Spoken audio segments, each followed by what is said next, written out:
Ito na ang boksingerong Pinoy na bagong aabangan, future world champion ng Pilipinas. Tingnan nyo mga idol yung galawan ng Pinoy na ito. Talagang pag tinamaan, bagsak. Ayun, sa pool. Sa pool, kanan po ang tumama. I-replay natin mga idol. Ayun oh, kanan. Talagang hindi na makakatayo ang kalaban. Hininto na ng referee mga idol. Ito pang isa mga idol, no? Matindi talaga yung endurance ng ating kababayan. Masipag kung bumoto mga idol. Walang magawa yung kalaban na ito. Ito talaga yung hinahanap ng mga Pinoy boxing fans, ang ating future world champion. Ito nga pala ang pambato natin na si Herlan Gomez mga idol. May edad na 25 at lumalaban sa super bantamweight. At ang makakalaban dito ng Pinoy, ayan po yung naka red gloves, ay si Kalolo Amir. Isang undefeated fighter mga idol, orthodox at may edad na 25 mga idol. Taga Tanzanian po yan mga idol, no? So naganap po itong laban ito nitong kasalukuyang taon ng Mayo 24 mga idol. Talagang latest fight din ng 2025 ating panoorin. Future superstar na si Herlan Gomez. At may kartada po dito si Herlan Gomez na 14 wins, 2 losses with 10 knockouts. So mataas po yung percentage ng kanyang knockout rate, 71.43 mga idol. So kung makikita mga idol, nakakalamang ng height ang ating kababayan. Naka white gloves si Herlan Gomez mga idol, at naka red gloves naman ang kanyang kalaban na Tanzanian fighter na si Kalolo Amir. So ayos ba tayo dyan mga idol? So kung nagustuhan mo itong video na ito, no, paki-like, dahil malaking pasasalamat na po yun sa aking munting channel mga idol, no? So tingin nyo mga idol, sa ipapakita niya sa laban na ito, tingnan natin kung karapat dapat nga nating abangan itong Pinoy na ito sa kanyang karera sa mundo ng boxing mga idol. Parehas po silang orthodox fighter at nakakalamang po sa ating kabayan na si Gomez sa kanyang knockout rate. Dahil sa kanyang 14 wins ay 10 knockouts po ang naitala ng ating kababayan.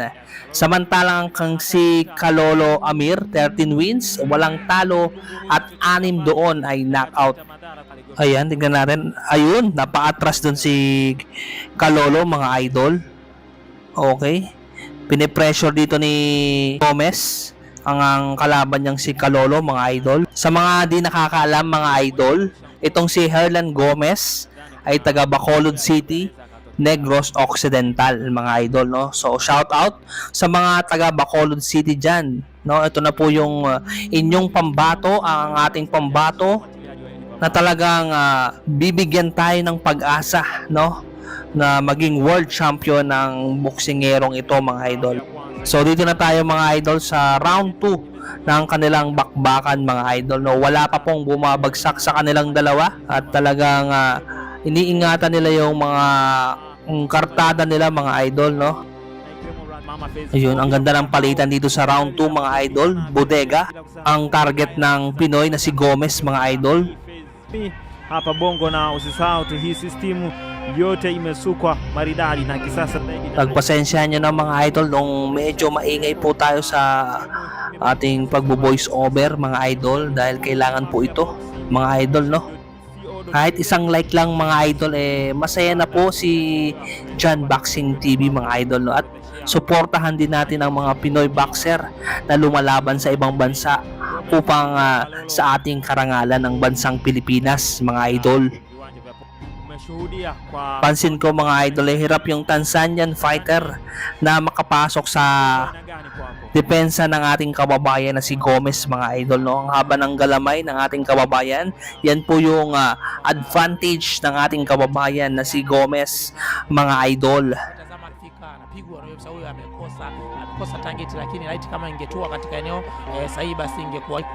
Sa video na ito mga idol, ay kailangan ko yung komento nyo mga idol sa ibaba. So comment ka lang dyan at aking re-replyan mga idol. Pag-usapan natin yung laban na ito. At kung may pag-asa nga bang maging world champion itong si Herlan Gomez mga idol. Paki-like and share mga idol. Maraming salamat. Lakini pia amekuwa na mwendelezo mzuri sana, amecheza na mabondia mbalimbali kutoka nje ya nchi. So pumunta naman tayo dito sa round number 3 mga idol. Hanggang ngayon sa kasalukuyan ay wala pa ring bumabagsak sa kanilang dalawa mga idol. Talagang maingat po yung dalawang boksingerong ito. Siyempre hindi rin kailangan basta-bastahin ang kalaban niya mga idol, no? Dahil ito nga ay walang talo at iniingatan niya yung kartada niya mga idol. Ayun, nakatama ng kanan ng ating kababayan. Leila Macho 1-2 combination ulit mga idol. na jabu yake wanaokumbana ama kila mmoja Ayun, malakas na left hook mga idol galing sa ating kababayan. Naalog dito ang utak ni Amir Kalolo mga idol. Fanana, yani namna ya uchezaji wanafanana, isipokuwa tu kilichopungua kwa mfano ndo kitu ambacho kinafanya hata akipiga jabu yake mara nyingine huyu Mfilipino inakuwa inaishia hewani. Lakini Wag lang talaga tayong madaya dito sa laban na ito mga idol dahil baluarte po ito ng kalaban mga idol, no? So ibig sabihin yung mga judges ay kakampi ng kalaban mga idol. Maging ang referee mga idol, no? Ay kababayan po ito. So kailangan ay knockout po dito ni Kabayan ang kalaban niya mga idol. Malaking bagay kasi mga idol kapag knockout win yung ginawa ng Pinoy kaysa sa decision mga idol. Talagang tagilid po dito yung ating kababayan mga idol, no? So pag di niya to na pabagsak na kahit lamang siya sa puntos pwedeng mangyari po ito mga idol, no? Pwedeng matalo ang ating kababayan laban dito kay Kalolo Amir mga idol. Pero wag tayong mawala ng pag-asa dahil isang knockout artist po ang ating kababayan mga idol. ambazo anapiga kama hizo combination. kuelekea Mafia. So magtungo naman tayo dito sa round number 4 mga idol at maraming salamat sa Mafia Boxing Promotion. Ito po yung nag-organisa ng laban nila mga idol. So dito sa round 4 mga idol ay agresibo dito na umaatake ang ating kababayan. Pa-jab-jab mga idol Gomez. at bumabato ng mga solid na mga kamao na pwedeng magpabagsak sa kalaban niyang Tanzanian fighter na si Kalolo Amir. Pero gumaganti rin po rito ang kalaban mga idol. Tafuta combination Gomez. Ayun idol, nakita niyo yun? Kaliwa yung tumama sa mukha ng kalaban mga idol. Bodega, ayan. Bumabato na po ng kumukonekta na po yung mga kamao ng ating kababayan. Ayun, nakatama naman dito yung kalaban mga idol. Pero binaliwala lang po ito ng ating kababayan mga idol. Talagang matibay ang pangapangahan ni Kabayan. Ni sahihi kabisa ambacho anazunguka kwa unyamazi. Kama zile kelele unazisikia. Talagang maganda rin dito yung kondisyon mga idol ng ating kababayan, no? Round 4 na, maganda pa rin. Halos hindi pa rin napapagod si Kabayan mga idol. Bumabato pa rin ng mga malalakas na kombinasyon na talagang napapaatras din ng kalaban mga idol. Advantage talaga ng Pinoy ay yung matangkad siya at mahaba yung galamay. Dito sa round 5 mga idol, medyo nangaasar pa rito ang kalaban mga idol. Pangiting-ngiti pa si Kalolo mga idol. Ito yung maganda mga idol, no? Yung sinasamahan nyo kung panoorin ang kababayan natin na lumalaban sa ibang bansa para sa karangalan ng ating bansang Pilipinas mga idol, no? Malaking bagay na masaksihan natin ang ating kababayan na lumalaban para sa ating karangalan mga idol.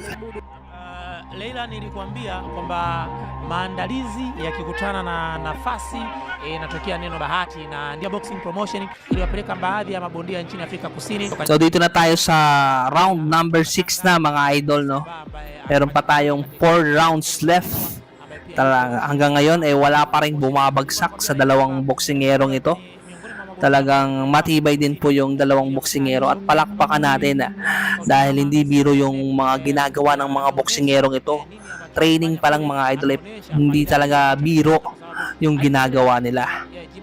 Kung napanood nyo yun mga idol, yung training ni Weljon Mindoro mga idol, talagang masasabi kong napakahirap mga idol, dahil alam nyo po yung ulo niya nilalagyan niya ng barbell para maging matibay yung pangapangahan niya at yung stamina niya mga idol, no? Matibay yung panga, kahit anong suntok kayang hindi basta-basta mapapabagsak mga idol.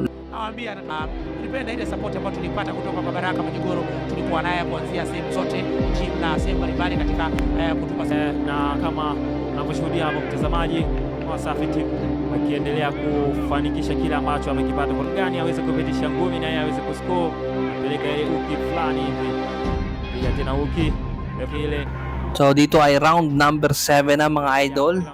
Talagang malakas pa rin yung mga stamina nito mga idol, talagang nag-training at maganda yung kondisyon nila mga idol.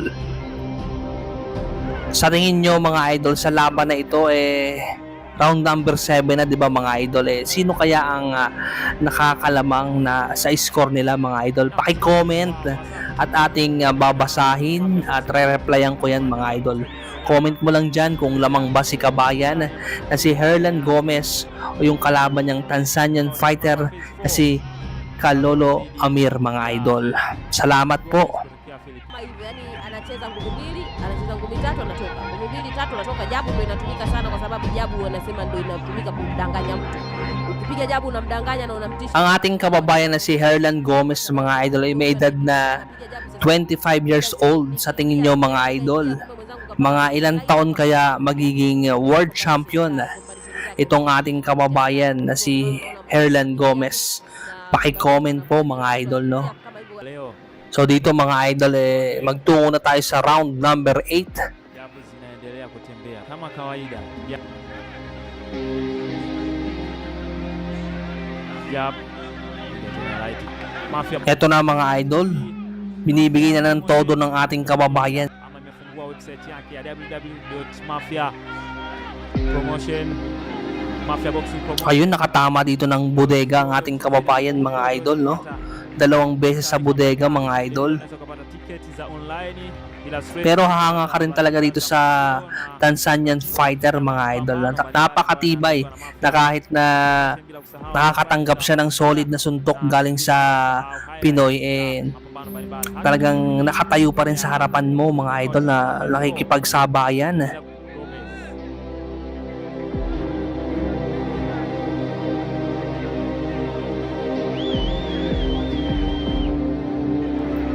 Talagang masipag din talagang sumuntok ang ating kababayan. Bumitaw ng mga kombinasyon kesa rito sa kalaban niyang Tanzanian fighter na puro depensa lang mga idol ang ginagawa niya rito. Nakatama ron ng ating kababayan. Talagang niraratratan dito ng ating kababayan yung kalaban mga idol. Talagang gusto nang tapusin itong Tanzanian fighter na ito. Talagang malaking pag-asa rin na maging world champion itong ating kababayan na si Herlan Gomez. Malaking tsansa dahil lahat ng kalaban niya 10 rito ay knockout, sa 14 na panalo mga idol. So magtungo na tayo mga idol dito sa round number 9. Inuulit ko mga idol, kung hanggang ngayon ay hindi ka pa rin nakakapag-like, i-like mo na yan at lubos akong magpapasalamat sa inyo mga idol. Malaking karangalan na po yan. At kung gusto mo naman i-subscribe, subscribe mo na rin para lagi kang updated sa mga gantong bakbakan sa mundo ng boxing mga idol, no? Kasababisha hatari gani hasa katika matukio hata ikiwa ni right, ikiwa ni left hook, ikiwa ni hapa kati ya kidevu, ina madhara makubwa, kwa sababu kichwa, umeme wanasema wa mwili wa binadamu upo kichwani. Kwa hiyo mtu kama atapiga jabu yake kwa power zaidi, kwa nguvu zaidi, lazima kwanza ikifika unahisi kama kuna shoti kidogo, yani unahisi kama network zinakata. Philippines ya kujiandaa vizuri kwa, yani kujiandaa vizuri kwake ndio kumemfanya mpaka hajateteleka, amekuwa fiti na hajaanguka, lakini kama angekuwa kwa burudani aina yake ya combination ile kwa hanggang ngayon mga idol ay talagang wala pa rin bumabagsak sa dalawang boksingerong ito. Napakatibay. At hindi rin natin mga idol masisisi na napakatibay din ng kalaban niya mga idol, no? At Siyempre, hindi pwedeng bumagsak itong kalaban niya daw dahil ito ay baluarte niya po ito mga idol. So ibig sabihin kapag baluarte malaking chance siyang manalo kapag hindi ito bumagsak mga idol. Pero ganun pa man ay ginagawa na po ng lahat ng makakaya ng ating kababayan ang laban na ito mga idol. At i-appreciate ang ginagawa ng Pinoy na ito mga idol, no? At kung medyo naiingayan kayo mga idol sa ginagawa kong voice over mga idol, pwede nyo naman i-skip at lumipat, no? Kailangan po talaga mga idol mag voice over sa mga ganitong content mga idol. At dito na nga po tayo sa last round, round 10 na mga idol. Hanggang ngayon wala pa rin bumabagsak. Tingnan natin dito sa round 10 kung may babagsak ba sa kanilang dalawa mga idol na talagang gustong mangyari ng mga boxing fans natin mga idol, no? At kayo rin na nanonood, gusto nyong makita na ma-knockout nito ng Pinoy ang Tanzanian fighter. Talagang binibigay na po ng todo. Maraming kombinasyon na po ang ginagawa dito ng Pinoy na si Herlan Gomez mga idol. Talagang napakatindi ng training ng ginagawa niya para sa laban na ito mga idol. Binibigay ang todo mga idol, na papaatras yung kalaban niya mga idol dito sa round 10. Ayun, last round na mga idol ay talagang kailangan niyang pabagsakin ito dahil baluarte po ito ng kalaban. Inuulit ko palagi, baluarte kailangan pabagsakin ng kalaban dahil pwedeng madaya po sa desisyon ng ating kababayan na si Herlan Gomez mga idol. Katumia akili ya kaka Ikagadi akurudisha. Kwa hiyo inabidi afanye hivyo ili mechi ishe, inabidi afanye hivyo. Kalolo Hii ni raundi ya mwisho knockout ya mama msimu wa 4. Yes. Over moja right hook imefika. So nakakailang puntos po dito yung Pinoy mga idol. Talagang napapaatras yung kalaban dito mga idol. Tingin nyo mga idol, lamang ba dito ang ating kababayan na si Herlan Gomez mga idol? Talagang tignan natin ang scorecard ng mga hurado dahil ang mga hurado po ay kakampi sa kalaban ng mga idol. At lubos po ako nagpapasalamat dahil hanggang ngayon ay nanonood ka pa rin sa video na ito mga idol. Salamat po at pagpalain po kayo mga idol. At isang mapagpalayang araw po sa inyo mga idol, na talagang lubos kong pasasalamat sa inyo mga idol. Inaweza ikatua katika jicho la mpinzani na ikawa na shida. Ayun, medyo nakatama po dito yung kalaban mga idol. Talagang very supportive din talaga yung mga kababayan ng kalaban mga idol, no? Ang ganda ng mga pinapakita ng dalawang boksingero mga idol. Medyo ayan, tapos na po ang laban mga idol dito sa round 10. Sino kaya ang mananalo? Sa tingin nyo mga idol, nakabawi nga ba ang kalaban mga idol sa ating kababayan? So pakinggan natin mga idol yung scorecard ng mga hurado mga idol. Scored 97 to 93. Judge number 2 scored 98 to 92. Judge number 3 scored 99 to 91. Hence, this is a unanimous decision, and your winner from the red corner. Ayun mga idol, natalo po ang ating kababayan. Tingin nyo mga idol, no? 98 to 91. Ang layo naman ng scorecard nila. Samantalang patakbo-takbo lang ang kalaban mga idol. Grabe po. Pagka hindi mo talaga baluarte, talagang kailangan pabagsakin mo talaga pagka dayo ka sa isang bansa mga idol. Yun lamang po. Ganun pa man mga idol, hindi pa rin naman natatapos yung karera ng ating kababayan at may pag-asa pa po ito sa world title shot